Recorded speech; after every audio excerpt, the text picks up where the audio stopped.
On n'a pas su dire à des dynasties finissantes ou à des chefs d'État finissants que c'était l'heure de partir. Ça va mal se finir. Moi, je vous fiche mon billet que d'ici à la fin du quinquennat du président Macron, il va y avoir encore des pays qui vont tomber, des régimes qui vont tomber. Vous pensez à qui ? Le Cameroun de Paul Biya, le Congo-Brazzaville de Sassou Nguesso, par exemple. Et peut-être encore, et le Tchad, où il peut y avoir encore du mouvement. Tchad.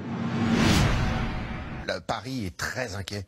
Parce que autour du pays du Gabon, vous avez le Congo-Brazzaville de M. Sassou Nguesso, qui est au pouvoir depuis des lustres. Vous avez le Cameroun de M. Paul Biya, qui est le doyen d'ailleurs des chefs d'État sur le continent africain aujourd'hui.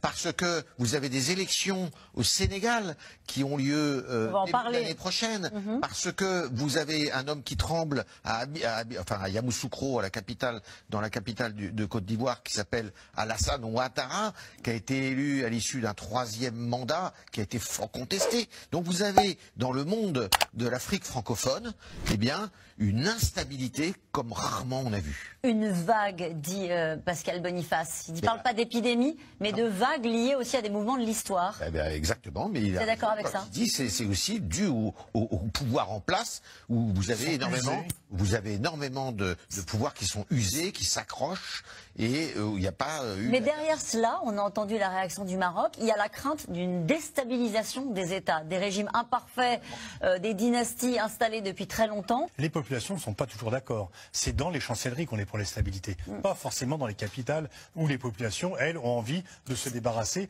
des régimes. S'ils voient bien les différences, ils voient bien où va l'argent. Au Niger, ils voient bien les constructions nouvelles pour l'aristocratie du pays.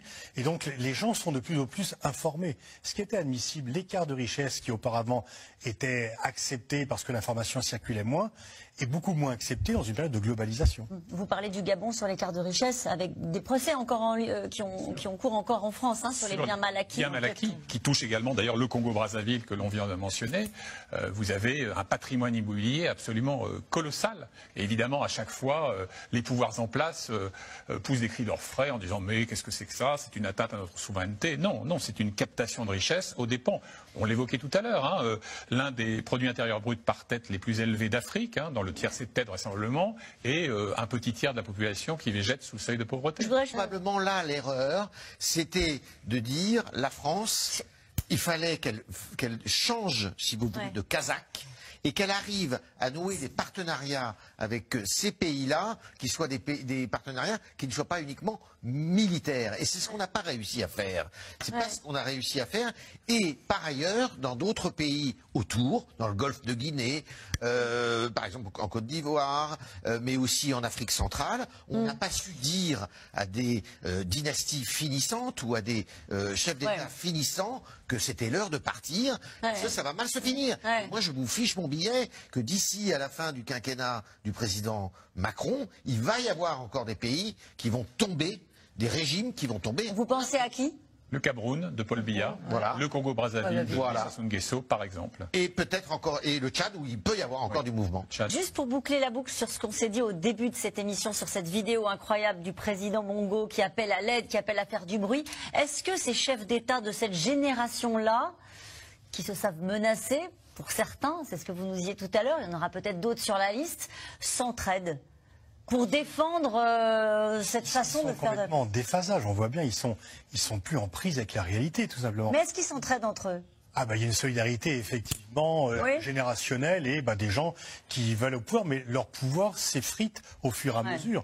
Donc c'est une coalition de copains qui ont des intérêts communs, mais qui sont de moins en moins en prise avec leur pays et entre eux. Mais ils s'entraident parce qu'ils ont peur d'être le prochain sur la liste. C'est bien compris. Tout ça, pour ça.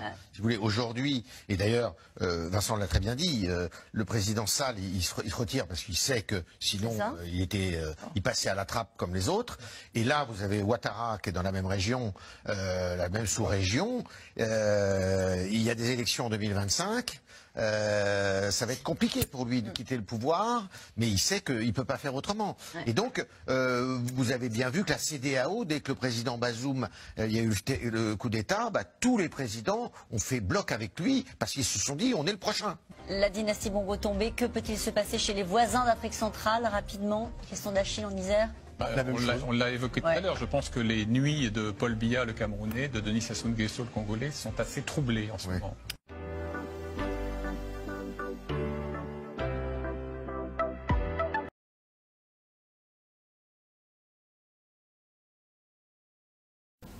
Mes chers compatriotes, dans l'histoire des pays et des hommes, il y a des moments qui nous imposent des choix auxquels nous ne pouvons déroger. Les décisions que nous devons alors prendre en de telles circonstances allient le destin d'un homme, celui d'un pays et de son peuple. Mes chers compatriotes, vous me connaissez. Je suis Jean-Marie Michel Mokoko. Il y a quelques années, alors que le pays risquait de sombrer dans le désordre dû aux exigences de ceux qui, laissés trop longtemps en marge de la vie de la nation, aspiraient à user de leurs droits légitimes à gouverner le pays, et ceux qui, déjà au pouvoir, tardaient à lire les signes du temps.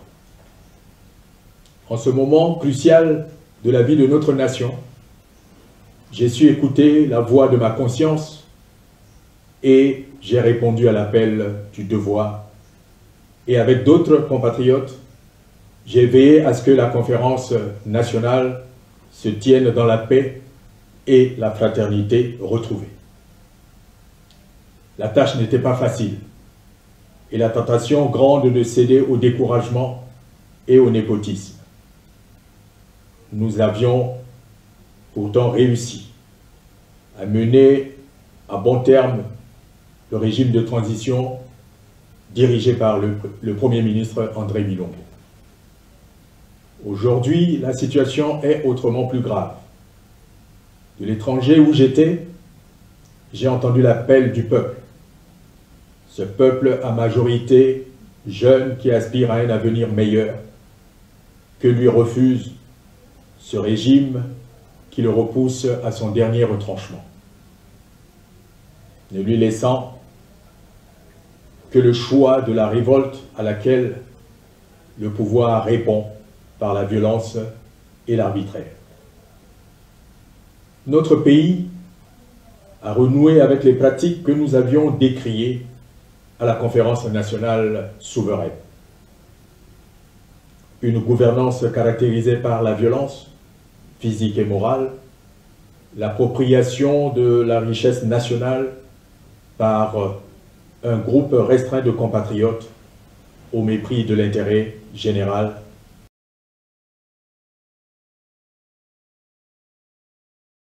Vous pouvez nous raconter ce qui s'est passé? J'étais conseiller politique du ministre, j'accompagnais Aurillac, disons à Libreville ou à Ouaga et autres.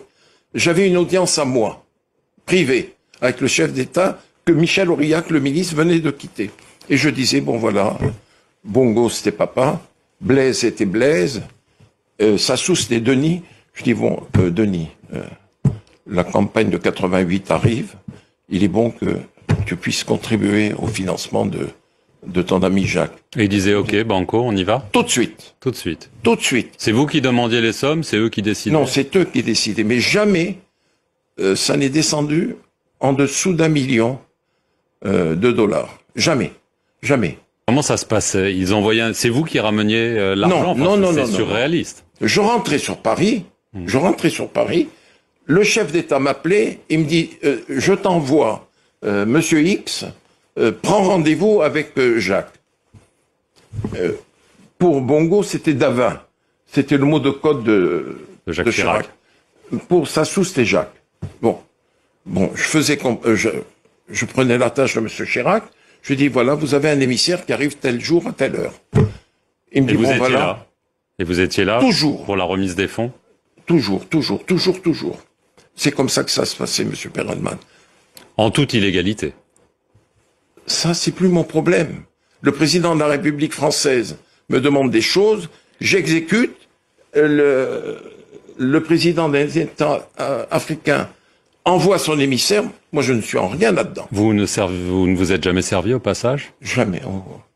C'est mal me connaître. En 1980.